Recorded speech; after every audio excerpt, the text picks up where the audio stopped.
নমস্কার বন্ধুরা, আমার আজকের রেসিপি সুজির উপমা। সকালের জলখাবারে বা বিকেলের স্ন্যাক্সে সুজির উপমা আপনারা বানিয়ে নিতে পারেন। কোনো রকম ঝামেলা ছাড়াই খুবই অল্প সময়ের মধ্যে তৈরি হয়ে যায় সুজির উপমা। খেতে কিন্তু দুর্দান্ত স্বাদ হয়। চলো তাহলে রেসিপিটি শুরু করি।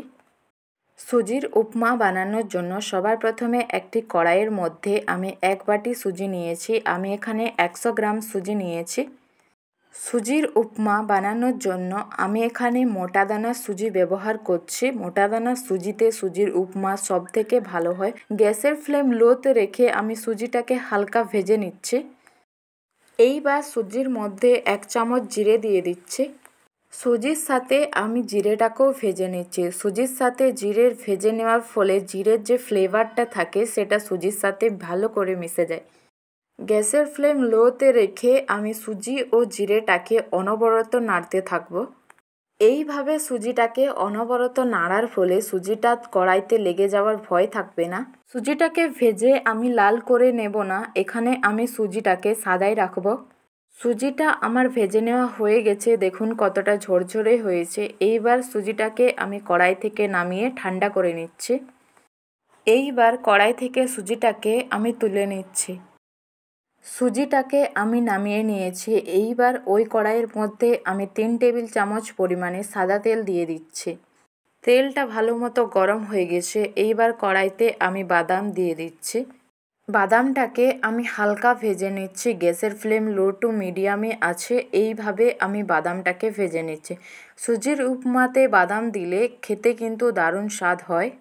বাদামগুলোকে আমি হালকা ভেজে নিচ্ছি, লাল করে ভেজে নেব না, না হলে বাদামের মধ্যে তিতে ভাব চলে আসবে।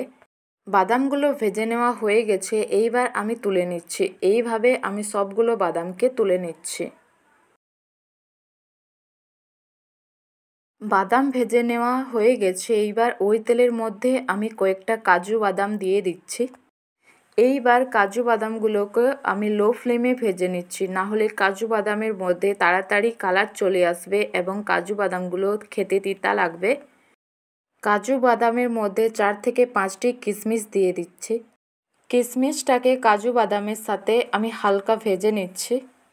কাজু বাদাম ও কিশমিশগুলো আমার ভেজে নেওয়া হয়ে গেছে। এইবার আমি তুলে নিচ্ছি। এইবার তেলের মধ্যে আমি 1 টেবিল চামচ ছোলার ডালের দানা দিয়ে দিচ্ছি। ছোলার ডালগুলোকে হালকা ভেজে নিচ্ছি। সামান্য পরিমাণে জিরে দিয়ে দিচ্ছি। ছোলার ডাল ও জিরেটা আমার ভেজে নেওয়া হয়ে গেছে। এইবার কড়াইয়ের মধ্যে আমি কাঁচা লঙ্কা কুচি দিয়ে দিচ্ছি। ঝালটা আপনারা আপনাদের পছন্দ মতো দিবেন। যদি বাচ্চাদের জন্য বানিয়ে থাকে তাহলে ঝালটা আপনারা স্কিপ করতে পারেন। এইবার আদা কুচি দিয়ে দিচ্ছি। আদাগুলোকে আমি ছোট ছোট কুচি করে নিয়েছি। আপনারা এই পর্যায়ে কারি পাতা অ্যাড করতে পারেন। আমার কাছে কারি পাতা ছিল না, তাই আমি সুজির উপমাতে কারি পাতা দিচ্ছি না।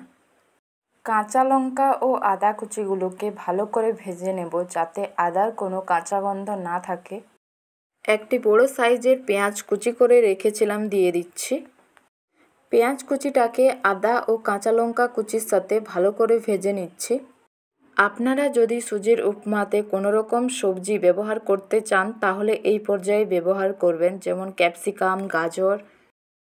আমি সুজির উপমাতে কোনো রকম সবজি ব্যবহার করছি না। যেহেতু আমি 1 বাটি সুজি নিয়েছিলাম, তাই সুজির উপমাতে আমি 3 বাটি জল ব্যবহার করছি।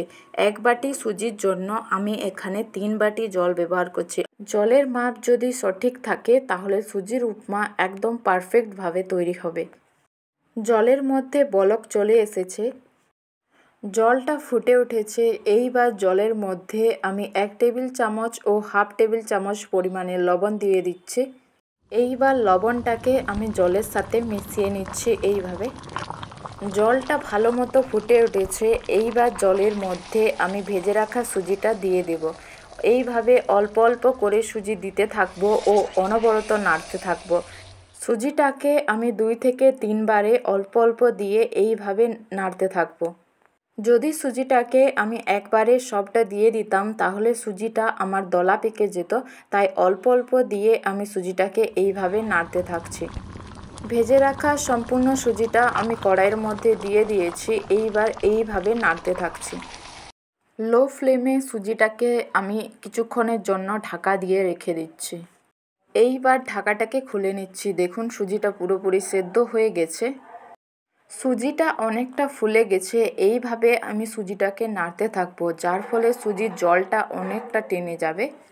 সুজিটাকে আমি লো ফ্লেমে নাড়তে থাকবো যতক্ষণ না পর্যন্ত সুজির জলটা পুরোপুরি টেনে যাচ্ছে ও সুজিটা হালকা ঝরঝরে হয়ে যাচ্ছে।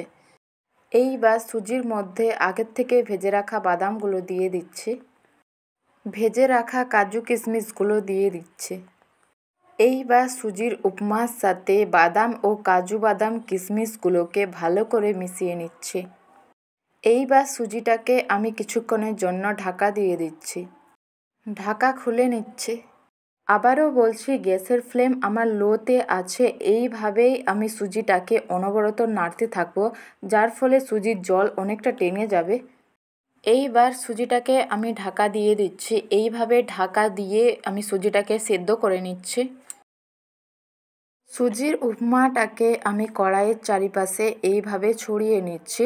এইভাবে ছড়িয়ে নিলে সুজিটার মধ্যে তাড়াতাড়ি ঝরঝরে ভাব চলে আসবে ও সুজির ভেজা ভাবটাও অনেকটা কমে যাবে।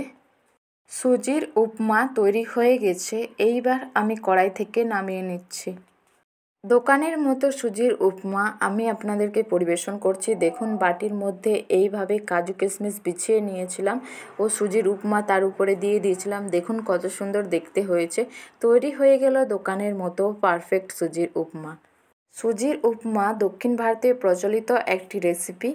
আজকের রেসিপিটি কেমন হয়েছে দয়া করে কমেন্টে জানাবেন। রেসিপি যদি ভালো হয়ে থাকে তাহলে লাইক কমেন্ট শেয়ার করে পাশে থাকার অনুরোধ রইল। দেখা হচ্ছে পরবর্তী ভিডিওতে। সবাই সুস্থ থেকো, ভালো থেকো। সুজির উপমাটা কতটা পারফেক্ট ও ঝরঝরে হয়েছে একবার দেখুন। সুজির উপমাটা এইবার আমি খেয়ে বলছি কেমন হয়েছে। সুজির উপমাটা খেতে কিন্তু অসাধারণ স্বাদ হয়েছিল। একদম ঝাল ঝাল ও মুখে লেগে থাকার মতো স্বাদ হয়েছিল। দয়া করে আপনারাও একবার বাড়িতে ট্রাই করবেন।